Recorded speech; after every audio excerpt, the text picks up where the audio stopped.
Capricorn. Welcome to Pandora Astrology's monthly horoscope for April of 2020. For you this month, we've got Venus and Mars activity, talking about relationships the way we love to do.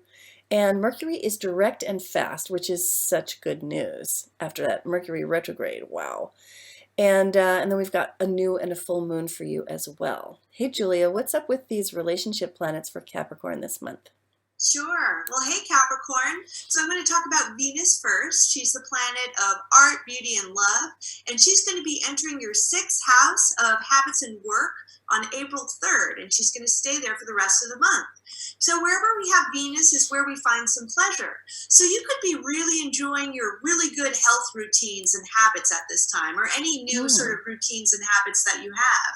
And if you do any work which is Venus related, like design, work in beauty, work in art, customer service, mediation and diplomacy, then this could be a very fruitful period at your job. Now, the next planet I want to talk about is Mars, and Mars entered Aquarius at the very tail end of March, and it's going to remain in Aquarius for all of April. So Aquarius correlates with your second house, and that's the house of values and money. So wherever we have Mars is where we put our energy and drive. So you could be working harder than ever to earn more money. Mars is also prone to getting into some fights, so watch out for getting involved into any conflicts which might involve money or having to sort of stand up for your values at some point this month. Then the next and last planet I'd like to talk about is Mercury. And like Jamie said, Mercury is moving super fast this month. So it's going to go through three different houses of yours. At the beginning of the month, it's going to start in your third house of communication, where it really loves to be in because Mercury rules communication, and this is Mercury's house. So you might just be extra articulate at this time, and especially very productive in all Mercury-related things like writing and speaking. If you've been dealing with any type of writer's block lately, then it very well might be lifted during that transit. Then on April 10th, Mercury enters Aries, which correlates with your fourth house.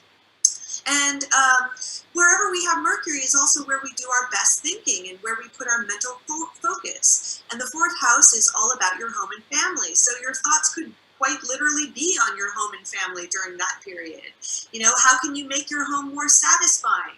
How can you kind of make it more secure? And you also might be communicating very well with family as well as the people that you might be living with. And then on April 27th, Mercury enters Taurus, which correlates with your fifth house, and that's the house of amusements. So if you play any games at all, which Mercury loves games, like anything from board games, trivia nights, video games, anything that uses your mind, it's going to be extra active and agile for all those types of things. And the fifth house also rules children. So if you do have any children, you might be communicating well with your kids, or if you're wanting children, your thoughts might be on that as a future goal.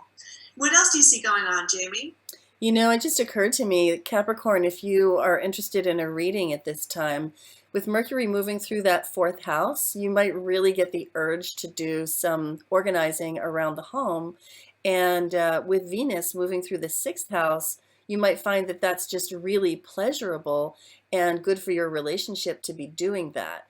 And then Mercury moving into the fifth house of children and the prospect of better communication with your children, all of these things might add up to it being the right time for a family soul group reading, which is something that you could get from either Julia or me. Now, there are a couple of moons going on this month that are quite interesting, beginning on the 7th, which is a full moon in Libra, and you can see the sun is down here and the moon is opposite to it. That's the definition of a full moon. And the moon is in Libra in your 10th house with Juno, and Juno is retrograde right now. And you may have already seen the video that is in our 2020 news playlist on our YouTube channel, Pandora Astrology, that's all about this Juno relationship retrospection and renegotiation period. Because Juno is the goddess of contractual, serious relationships, which means marriage, but it also means business relationships. And when Juno is retrograde, those relationships really come up for renegotiation. And this full moon is going to key into that very much and bring some emotionality to it.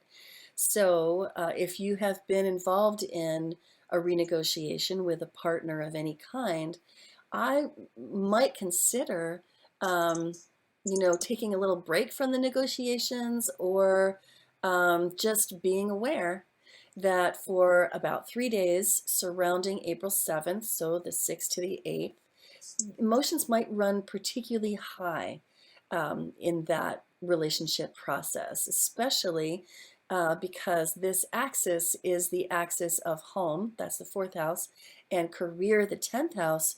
So there might be a lot of renegotiation and potentially arguments going on about, who is out there providing? Are they providing well enough? Who is at home? Are they making home a great nest for all parties involved? And how can all of the bases be covered? So this moon may get very emotional around all those themes. Now there's another moon going on later in the month, and it's a new moon in Taurus, which falls in your fifth house. And as Julia was saying, when Mercury landed in the fifth house, this is the house of children. And so emotions may come up and be strong around your relationship with your children, whether they are still living at home with you or whether they're adults out in the world. This is also a house of creativity and expression. And this new moon in Taurus is plugging into a square that Uranus has with Saturn. And that's because Uranus is right here with this new moon, and it forms a square with Saturn over here in Aquarius in that second house of money. Now, you may already know from a video that we put out, it might have been last month, and we put it on our YouTube playlist for 2020, and it's about Saturn moving into Aquarius. It's going to be moving in and out of Aquarius this year, and it'll commit to Aquarius next year. So that's going to start bringing up some themes of scarcity and worry and even fear around money, financial solvency and stability, and security in general. And so this particular moon might key into that stuff for you. And remember that moons can be quite emotional. People usually feel them for about a 3-day period surrounding the time of the actual moon itself, which is the 22nd. So don't get too caught up in fear. Don't let yourself be driven into rebellion and reactivity because of fear about money. Instead, have some command of your emotions. So I think that's all we have for you, Capricorn. I hope you enjoyed it. You can always find our horoscopes on our website on the horoscope page, pandoraastrology.com/horoscope.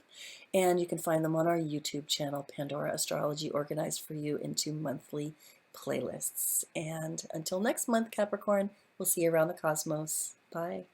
Bye-bye.